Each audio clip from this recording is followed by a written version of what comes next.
بسم الله الرحمن الرحيم.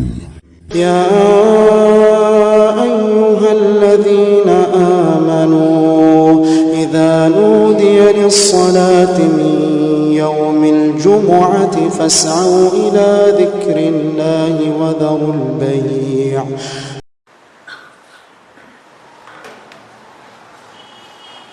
إن الحمد لله نحمده ونستعينه ونستغفره ونؤمن به ونتوكل عليه ونعوذ بالله من شرور أنفسنا ومن سيئات أعمالنا. من يهده الله فلا مضل له ومن يضلله فلا هادي له. وأشهد أن لا إله إلا الله وحده لا شريك له وأشهد أن محمدًا عبده ورسوله أرسله بالحق بشيرا ونذيرا. أما بعد فإن خير الحديث كتاب الله وخير الهدي هدي محمد صلى الله عليه وسلم وشر الأمور محدثاتها وكل محدثة بدعة وكل بدعة ضلالة وكل ضلالة في النار. فأعوذ بالله من الشيطان الرجيم. بسم الله الرحمن الرحيم. يا أيها الذين آمنوا اتقوا الله حق تقاته ولا تموتن إلا وأنتم مسلمون. يا أيها الناس اتقوا ربكم الذي خلقكم من نفس واحدة وخلق منها زوجها وبث منهما رجالا كثيرا ونساء واتقوا الله الذي تساءلون به والأرحام إن الله كان عليكم رقيبا. يا أيها الذين آمنوا اتقوا الله وقولوا قولا سديدا يصلح لكم أعمالكم ويغفر لكم ذنوبكم ومن يطع الله ورسوله فقد فاز فوزا عظيما. وقال الله تبارك وتعالى في القرآن المجيد والفرقان الحميد. إنه عليم بذات الصدور. رب اشرح لي صدري ويسر لي أمري واحلل عقدة من لساني يفقه قولي. رب زدني علما سبحانك لا علم لنا إلا ما علمتنا إنك أنت العليم الحكيم. ہر قسم کی تعریف و توصیف، کبریائی و بڑائی، بزرگی اس وحدہ لا شریک کے لیے لائق و سزاوار ہے جس نے اس کائنات کو صرف اور صرف 6 دنوں میں بنایا اور عرش پر مستوی ہوا. ان گنت درود و سلام ہو تمام انبیاء اکرام علیہ السلام پر، خصوصاً میرے اور آپ کے آخری نبی امام الانبیاء سید المرسلین شفیع المذنبین رحمت للعالمین تاجدار مدینہ احمد مجتبیٰ محمد مصطفیٰ صلی اللہ علیہ وسلم پر. عزیزان گرامی، اللہ تبارک و تعالیٰ نے انسان کو بہت ساری نعمتیں دی ہیں. وہ ظاہری بھی ہیں، باطنی بھی ہیں، اور سب سے بڑی اگر نشانی کوئی ہے تو انسان کے اندر خود بہت سارے اعضاء و جوارح، یہ اس کی سب سے بڑی نعمتیں ہیں. انہی نعمتوں میں سے ایک نعمت اللہ تعالیٰ نے انسان کے جسم میں، سینے میں ایک دل بنایا ہے. بظاہر یہ ہمیں دھڑکتا ہوا نظر آتا ہے، جسم میں خون پہنچانے کا کام کرتا ہے، لیکن یہ صرف 200 یا 300 گرام کا خون کا لوتھڑا نہیں ہے، بلکہ یہ سارے جسم کو کنٹرول کرنے کا کام کرتا ہے۔ یہ اس قدر اہم ہے کہ یہ جب تک دھڑکتا ہے انسان انسان ہے اور لوگ اس کا نام لیتے ہیں، اور جیسے ہی یہ دھڑکنا بند کر دیتا ہے لوگ اس انسان کا نام نہیں لیتے، میت کہتے ہیں، مردہ کہتے ہیں۔ تو الغرض یہ انسان کا دل بظاہر جب وہ دھڑک رہا ہو تو زندہ ہو، لیکن ایسا دل جس میں اللہ تبارک و تعالیٰ کی محبت نہ ہو، جس کے دل میں ایمان نہ ہو، کفر ہو، شرک ہو اور اللہ تعالیٰ کے ساتھ نافرمانی کرنے والا دل ہو، تو ایسا انسان زندہ ہونے کے بعد بھی مردہ ہے۔ یہ بظاہر لوگوں کو نظر نہیں آتا، لیکن ایسا دل جو اللہ تعالیٰ کے ذکر سے خالی ہو وہ مردہ ہے، کیونکہ پیارے نبی صلی اللہ علیہ وسلم نے ارشاد فرمایا مثل الذی یذکر ربہ والذی لا یذکر ربہ مثل الحی والمیت۔ وہ شخص جو اللہ تبارک و تعالیٰ کا ذکر کرتا رہتا ہے اور وہ شخص جو اللہ تبارک و تعالیٰ کی یاد سے غافل ہے، دونوں کی مثال اسی طرح ہے جس طرح زندہ انسان ہے اور مردہ انسان۔ یعنی مردہ انسان وہ ہے جو اللہ تعالیٰ کے ذکر سے خالی ہو، اللہ تعالیٰ کی یاد سے خالی ہو اور اللہ تعالیٰ کی اطاعت و فرما برداری سے خالی ہو۔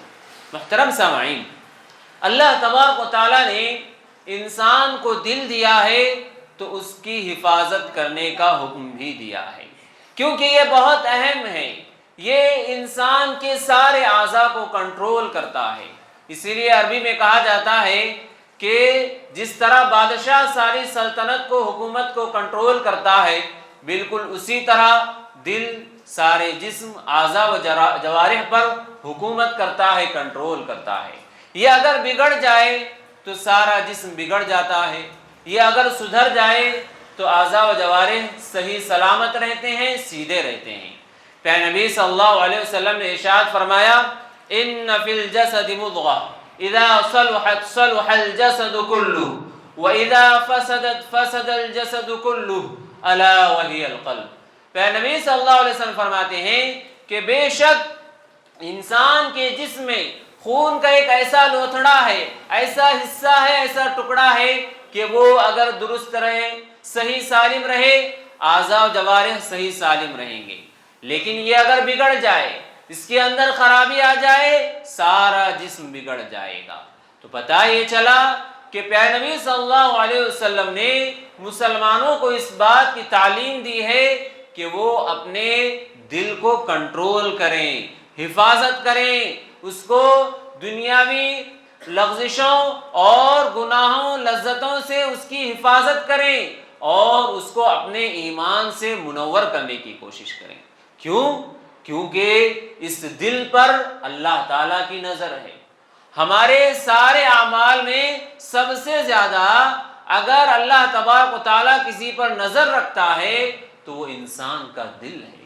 انسان جسے بہت چھوٹا سمجھتا ہے اور یہ سمجھتا ہے کہ جب تک یہ دھڑک رہا ہے انسان ہے، نہیں، یہ اس پر اللہ تبارک و تعالیٰ کی نظر ہے۔ انسان کے دل میں جو وسوسے آ رہے ہیں، خیالات آ رہے ہیں، جو افکار و نظریات اس کے دل میں پیدا ہو رہے ہیں، جو ارادے اور نیتیں اس کے دل میں جنم لے رہی ہیں، اس پر اللہ تعالیٰ کی نظر ہے۔ کیا فرمایا پیارے نبی صلی اللہ علیہ وسلم نے؟ ارشاد فرمایا ان اللہ لا ينظر الى صورکم واموالکم ولكن ينظر الى قلوبکم واعمالکم۔ بے شک اللہ تبارک و تعالیٰ کی نظر تمہاری صورتوں پر، تمہاری حالتوں پر، اور نہ تمہارے چہروں پر ہوتی ہے، اور نہ ہی تمہارے مولا دولت اور تمہارے جائیداد اور تمہارے خزانے پر ہوتی ہے، بلکہ اللہ تبارک و تعالیٰ کی نظر تو تمہارے دلوں پر اور تمہارے اعمال پر ہوتی ہے۔ اللہ اکبر! غور کیجئے گا، 24 گھنٹے اللہ تبارک و تعالیٰ کی نظر ہمارے دلوں پر ہے۔ ہم کیا سوچ رہے ہیں، ہم کیا ارادہ کر رہے ہیں اور ہم کیا ارادہ کر کے کیا عمل کر رہے ہیں، اس پر اللہ تبارک و تعالیٰ کی نظر ہے۔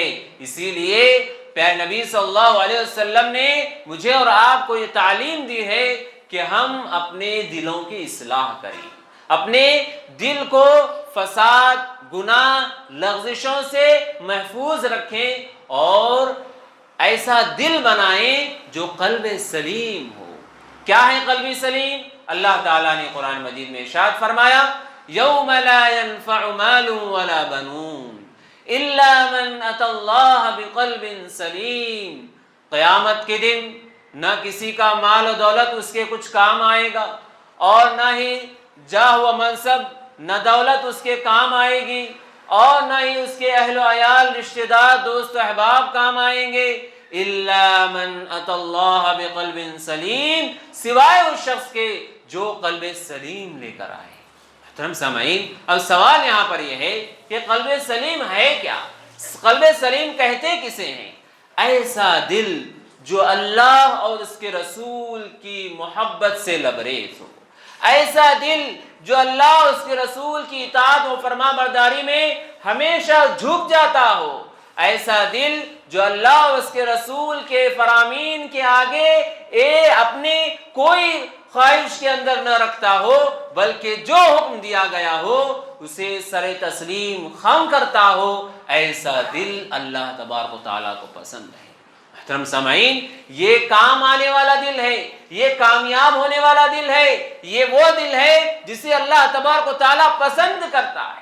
تو لہٰذا ہم سب کی ذمہ داری ہے کہ ہم اپنے دل کو نہ صرف کنٹرول کریں بلکہ اپنے دل کو اللہ اور اس کے رسول اور اس کی فرما برداری پر گامزن کرنے کی کوشش کریں، اور ایسے دل کو اپنے دل کو ثابت قدم رکھیں اللہ اور اس کے رسول کی اطاعت پر۔ محترم سامعین، اگر ہم اپنے دل کو کنٹرول نہیں کریں گے اور اپنے دل میں اللہ اور اس کے رسول کی محبت کو محفوظ نہیں رکھیں گے، اپنے دل کو اللہ اور اس کے رسول کی اطاعت و فرما برداری میں نہیں لگائیں گے، یقین جانیے شیطان ہمارے دلوں کو اس طریقے سے گناہوں کی طرف لے جائے گا کہ ہمیں اس کا احساس بھی نہیں ہوگا۔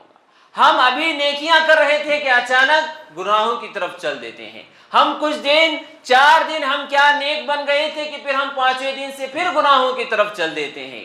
یہ شیطان کی کوشش ہوتی ہے، اسی لیے ہم اپنے دل کو محفوظ رکھیں اور قلب سلیم بنانے کی کوشش کریں۔ محترم سامعین، اگر اس دل کو ہم قلب سلیم نہیں بنائیں گے تو ہوگا کیا؟ نئے فتنے آج کے دور میں آ رہے ہیں، نئے فتنے، موبائل کا فتنہ ہے، لڑکیوں کا فتنہ ہے، بے حیائی کا فتنہ ہے۔ آپ بخوبی جانتے ہیں کہ دنیا میں کتنے فتنے رونما ہو رہے ہیں، اور یہ فتنے کہاں آتے ہیں انسان میں؟ سب سے پہلے کہاں پیش ہوتے ہیں، کہاں نازل ہوتے ہیں؟ پیارے نبی صلی اللہ علیہ وسلم نے صاف الفاظ میں ارشاد فرمایا تعرض الفتن علی القلوب کالحصیر عودا عودا، کہ بندے کے دلوں پر فتنے نازل ہوتے ہیں جس طرح حصیر کی کاڑیاں پے در پہ ہوتی ہے، مسلسل ہوتی ہے۔ ایک کاڑی کو اگر نکال دیا جائے تو پھر وہ کاڑیاں نکلنا شروع ہو جاتی ہے، بالکل اسی طرح فتنوں کا ایک نزول شروع ہو جاتا ہے۔ تو پتہ یہ چلا کہ اگر ہم اپنے نفس کو، اپنے دل کو کنٹرول نہیں کریں گے تو فتنوں کی آماجگاہ بن جائے گی، فتنوں کا ظہور ہمارے دلوں پر ہونے لگے گا، فتنے ہمارے دلوں پر گھر کر جائیں گے اور ہمیں گناہوں کی طرف لے جائیں گے۔ تو لہٰذا ہمیں آزمائشوں سے، فتنوں سے اور ہر طرح کے فساد سے بچنا ہے تو اپنے دل کی حفاظت کرنی چاہیے۔ محترم سامعین، یہ کب ہوگا؟ ہم اپنے دل کا جائزہ لیں، اپنے دل کو ٹٹولیں، کیا ہم اللہ تبارک و تعالیٰ کی اطاعت و فرما برداری حقیقی معنوں میں کر رہے ہیں یا نہیں؟ اپنے دل کا جائزہ لیں، کیا ہمارا دل ایمان پر اور اسلام پر ثابت قدم ہے یا نہیں؟ یہ ہمیں اپنے جائزہ لینے کی ضرورت ہے۔ اگر ہم جائزہ نہیں لیں گے، محاسبہ نہیں کریں گے تو یقیناً ہمارے دل پر دوسروں کا کنٹرول ہو جائے گا، شیطان کنٹرول کرنے لگے گا۔ اسی لیے پیارے نبی صلی اللہ علیہ وسلم نے فرمایا لا يستقیم ایمان عبد، لا يستقیم ایمان عبد حتی یستقیم قلبہ، کہ بندے کا ایمان اس وقت تک استقامت کے ساتھ نہیں رہتا جب تک کہ بندے کا دل استقامت نہ ہو۔ کس پر؟ اللہ تبارک و تعالیٰ کے تقوی پر۔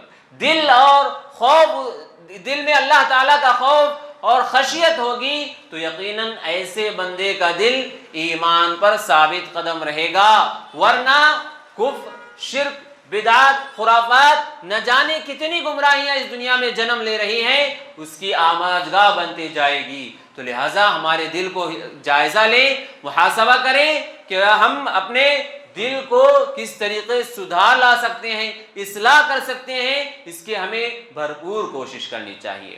محترم سامعین، اگر ہم واقعی معنوں میں اپنے دل کو سدھاریں گے، نیک ارادہ کریں گے، نیک نیت کی وجہ سے اللہ تبارک و تعالیٰ اتنا بڑا انعام دے گا، اتنے بڑے انعامات سے ہمیں نوازے گا کہ ہم سوچ بھی نہیں سکتے، ہم سوچ بھی نہیں سکتے کہ ہم وہ عمل بھی نہ کریں، لیکن صرف نیت درست ہونے کی وجہ سے، نیت اور ارادہ اچھا ہونے کی وجہ سے اللہ تبارک و تعالیٰ مجھے اور آپ کو بہترین بدلہ عطا فرمائے گا۔ اس کی ایک مثال جیسا کہ پیارے نبی صلی اللہ علیہ وسلم نے فرمایا، من طلب الشہادۃ بالصدق، من طلب الشہادۃ بالصدق بلغہ اللہ منازل الشہداء وإن مات علی فراشہ۔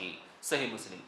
پیارے نبی صلی اللہ علیہ وسلم فرماتے ہیں کہ بندہ اگر صدق دل سے سچے دل سے شہادت کی تمنا اور ارادہ کرتا ہے تو اللہ تبارک و تعالیٰ ایسے بندے کا نام شہداء کی فہرست میں، شہداء کے درجات میں شامل کر دیتا ہے، اور فرمایا وَإِن مَاتَ عَلَى فِرَاشِهِ، اگرچہ کہ وہ اپنے بستر مرگ پر، اپنے بستر پر مر جاتا ہے۔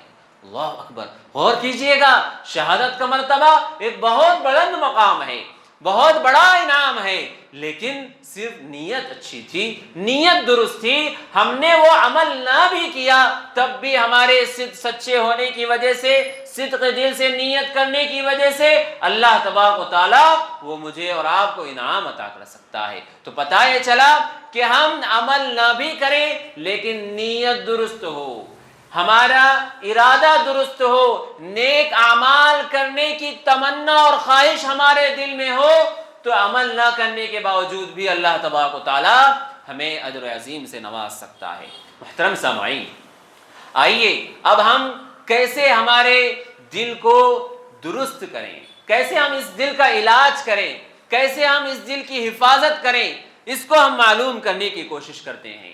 اگر ہمارا دل اگر ہم دل کا جائزہ لیں اور ہمیں یہ معلوم ہو جائے کہ دل کی جو حالت ہے وہ ایسی ہے کہ گناہوں میں لذت محسوس ہو رہی ہو، گناہوں میں لذت محسوس ہو رہی ہو، نیکی بوجھل لگ رہی ہو، نیکی بوجھل لگ رہی ہو، اور ایسا دل جو اللہ تعالیٰ کے خوف سے خالی ہو، تو ایسے بندے کو اپنے دل کا علاج کرنا ضروری ہے، کیونکہ ایسا دل مرض کا شکار ہو گیا ہے۔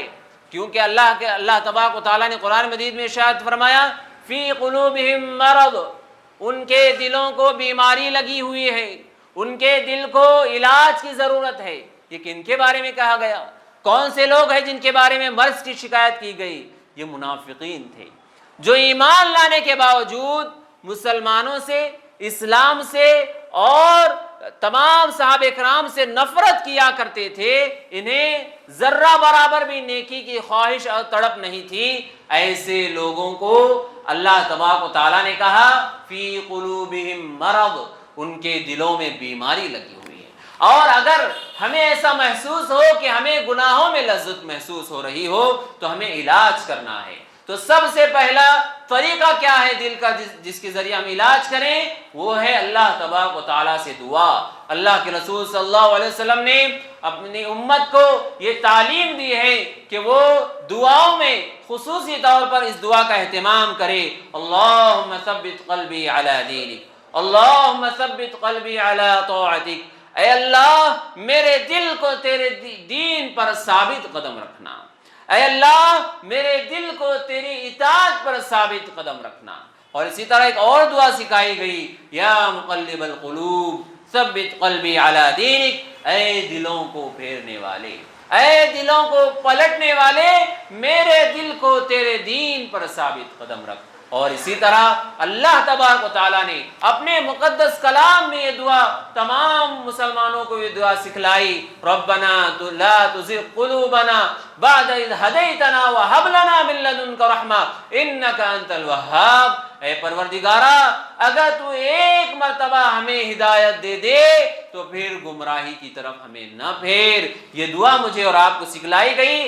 ہم میں سے ہر شخص کو جب بھی ہم دعا کے لیے ہاتھ اٹھائیں اس دعا کا اہتمام کرنا چاہیے، کیونکہ شیطان لمحہ لمحہ ہمیں غافل کرنے کی کوشش کر سکتا ہے۔ محترم سامعین، دلوں کے اندر جو بیماری لگی ہوئی ہے اور جو بے چینی ہے، اس کا ایک سبب یہ بھی ہے کہ ہمارا دل گناہوں سے بھرا ہوا ہے، اور جو دل گناہوں سے بھرا ہوتا ہے وہ کبھی چین و سکون حاصل نہیں کر سکتا، وہ بے چینی میں، بے قراری میں اور بہت زیادہ بے چینی میں وہ دل ہوگا۔ اسی لیے اگر ہم اپنے دل کو سکون اور اطمینان حاصل کرنا چاہتے ہیں تو اللہ تبارک و تعالیٰ نے اپنے مقدس کلام میں یہ بات صاف طور پر بتلا دی، الا بذکر اللہ تطمئن القلوب۔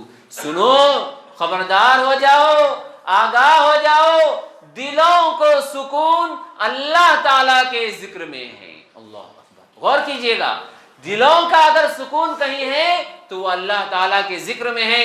لہذا صبح شام کے اذکار ہیں، اور اسی طرح قرآن مجید کی روزانہ تلاوت ہے، اور اللہ کے رسول صلی اللہ علیہ وسلم نے جو مسنون اذکار ہمیں سکھائے ہیں اس کا ہم اہتمام کریں۔ یقیناً اس کی وجہ سے جو سکون ہمارے دلوں کو نصیب ہوگا وہ دنیا کی کسی بھی نعمت میں نہیں ہے، کسی بھی نعمت میں ہمیں وہ سکون نہیں مل سکتا جو اللہ تعالیٰ کے ذکر میں ہے، کیونکہ یہ سکون اللہ تعالیٰ نے قرآن مجید میں ذکر فرمایا ہے کہ ذکر اگر دلوں کو سکون حاصل ہو سکتا ہے تو وہ صرف اور صرف اللہ تعالیٰ کے ذکر میں ہے۔ محترم سامعین، تیسری چیز جس کے ذریعے مجھے اور آپ کو دل کا علاج کرنا ہے وہ ہے اللہ اور اس کے رسول سے محبت کو اپنے دلوں میں بھر دے۔ آج ہمارے دل میں بہت ساری محبتیں ہیں، انسان ہونے کے اعتبار سے ہمارے دل میں بہت ساری محبتیں ہیں۔ ہمیں والدین سے محبت ہے، ہمارے اہل و عیال سے محبت ہے، دوست و احباب سے محبت ہے، دنیا کی بہت ساری نعمتوں سے محبت ہے۔ انسان ہونے کے اعتبار سے یہ محبتیں ہمارے دل میں ہیں، لیکن اس کے باوجود سب سے زیادہ اگر ہمارے دل میں کسی کی محبت ہونی چاہیے تو وہ اللہ اور اس کے رسول سے محبت ہونی چاہیے۔ اللہ اور اس کے رسول سے بڑھ کر کسی کی محبت ہمارے دل میں نہ ہو، ہمارے دل میں سب سے زیادہ انہی کی محبت ہونی چاہیے۔ پہلے نبی صلی اللہ علیہ وسلم مجلس میں بیٹھے ہیں، صحابی رسول آتے ہیں، غور سے سننا اس واقعے کو، فرماتے ہیں اللہ کے رسول متی الساعہ، اے اللہ کے رسول قیامت کب قائم ہوگی، قیامت کب آنے والی ہے؟ پہلے نبی صلی اللہ علیہ وسلم نے فرمایا ما اعددت لها، تم نے اس کے لیے کیا تیاری کی ہے، کیا تم نے اس کے لیے توشہ تیار کیا ہے؟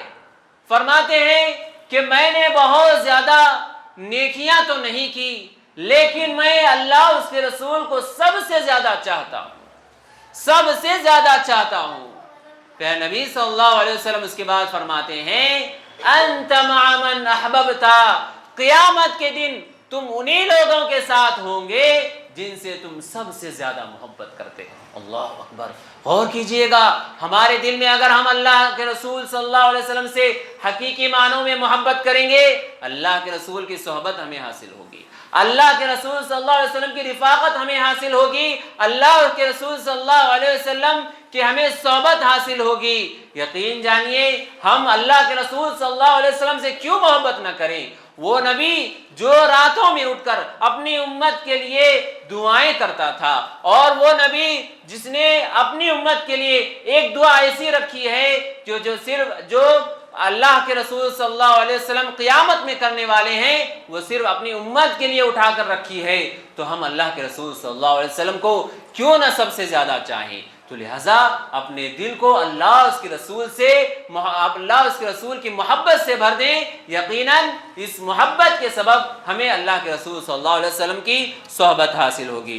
محترم سامعین، ایک اور عمل جو مجھے اور آپ کو کرنا ہے وہ یہ کہ یہ دل اللہ تعالیٰ نے جو بنایا ہے یہ محبت، الفت، مودت اور انسیت کے لیے بنایا گیا ہے، دشمنی، نفرت، عداوت اور حسد، کینہ، کپٹ، جلن کے لیے نہیں بنایا گیا ہے۔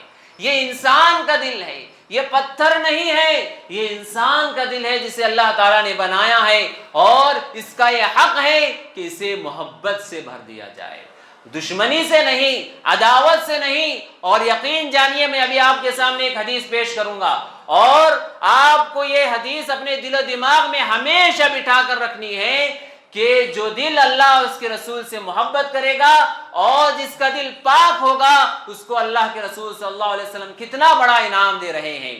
پہلے نبی صلی اللہ علیہ وسلم مجلس میں بیٹھے ہیں اور کہتے ہیں کہ ابھی ایک شخص آ رہے ہیں اور وہ جنتی ہیں۔ کچھ دیر کے بعد ایک انصاری صحابی آتے ہیں اور اللہ کے رسول صلی اللہ علیہ وسلم کی مجلس میں بیٹھ جاتے ہیں، اور دوسرا دن آتا ہے، دوسرا دن بھی اللہ کے رسول صلی اللہ علیہ وسلم یہی کہتے ہیں کہ ابھی ایک صحابی آ رہے ہیں اور وہ جنتی ہیں۔ تیسرا دن بھی اللہ کے رسول صلی اللہ علیہ وسلم یہی بات ذکر کرتے ہیں اور وہی صحابی 3 دن تک وہی نظر آ رہے ہیں۔ ان کے اس کے بعد ایک صحابی عبداللہ بن عمرو بن عاص یہ کوشش کرتے ہیں کہ میں وہ چیز معلوم کروں کہ یہ کون سا ایسا عمل کر رہے ہیں جس کے سبب اللہ کے رسول صلی اللہ علیہ وسلم نے 3 دن انہیں جنت کی بشارت دی۔ تو الغرض عبداللہ بن عمرو بن عاص ان کے ساتھ 3 دن رہتے ہیں، کوئی خاص نیک عمل ان کے سلسلے میں نظر نہیں آتا۔ آخر میں پوچھ ہی لیتے ہیں کہ اللہ کے رسول صلی اللہ علیہ وسلم نے آپ کے بارے میں اس طرح کہا کہ آپ کون سا ایسا عمل کرتے ہیں؟ تو وہ فرماتے ہیں کہ میں بہت زیادہ کوئی نیکیاں نہیں کرتا ہوں، عام لوگ جو نیکیاں کرتے ہیں وہی عمل کرتا ہوں، لیکن میں جب سونے کے لیے جاتا ہوں تو پھر اپنے دل کو صاف و شفاف کر لیتا ہوں اور سارے لوگوں کو معاف کر کے سوتا ہوں، اپنے دل میں کسی سلسلے میں دشمنی اور عداوت کو نہیں رکھتا۔ اللہ اکبر، غور کیجئے گا، دل اگر صاف ہوگا، شفاف ہوگا، تمام مسلمانوں کے سلسلے میں ہمارا دل محبت سے بھرا ہوگا، یقین جانیے ایسا انسان دنیا میں رہ کر جنت کی بشارتیں حاصل کر رہا ہے۔ جنت میں وہ بندہ ضرور داخل ہو سکتا ہے جو دوسرے مسلمانوں کی سے محبت رکھتا ہو، عداوت نہیں رکھتا، بلکہ اس کے دل میں مودت ہے۔ محترم سامعین، آج ہم سب لوگ جانتے ہیں کہ ہمارے فلاں سے کتنی دشمنی ہے، فلاں رشتہ دار سے کتنی دشمنی ہے، بھائی بھائی سے جدا ہے، بہن بیٹے سے جدا ہے، الغرض ہر شخص یہاں پر دشمنی اور عداوت میں زندگی گزار رہا ہے۔ آج اپنے دل کو صاف کریں، شفاف کریں اور صرف اللہ اور اس کے رسول کا اسے فرمانبردار بنا دیجئے۔ یقین جانیے اس کی وجہ سے اللہ تبارک و تعالی دنیا میں بھی نعمتیں عطا کرے گا اور آخرت میں لا زوال، کبھی نہ ختم ہونے والی انعامات سے ہمیں نوازے گا۔ آخر میں اللہ تبارک و تعالیٰ سے دعا ہے کہ اللہ تبارک و تعالیٰ سب سے پہلے کہنے والے کو، سننے والوں کو کہنے سننے سے زیادہ نیک عمل کرنے کی توفیق عطا فرمائے۔ اللہ تبارک و تعالیٰ ہم تمام مسلمانوں کو اپنے دلوں کی اصلاح کرنے کی توفیق عطا فرمائے۔ اللہ تبارک و تعالیٰ ہم تمام مسلمانوں کو اللہ اور اس کے رسول اور ان کی اطاعت و فرما برداری کرنے والا دل ہمیں بنا دے۔ اللہ تبارک و تعالیٰ ہم تمام مسلمانوں کے صغیرہ کبیرہ چھوٹے بڑے جانے انجانے میں جو کچھ گناہ ہوئے ان تمام کو معاف فرمائے۔ آمین۔ ربنا تقبل منا انك انت السميع العليم وتب علينا انك انت التواب الرحيم برحمتك يا ارحم الراحمين۔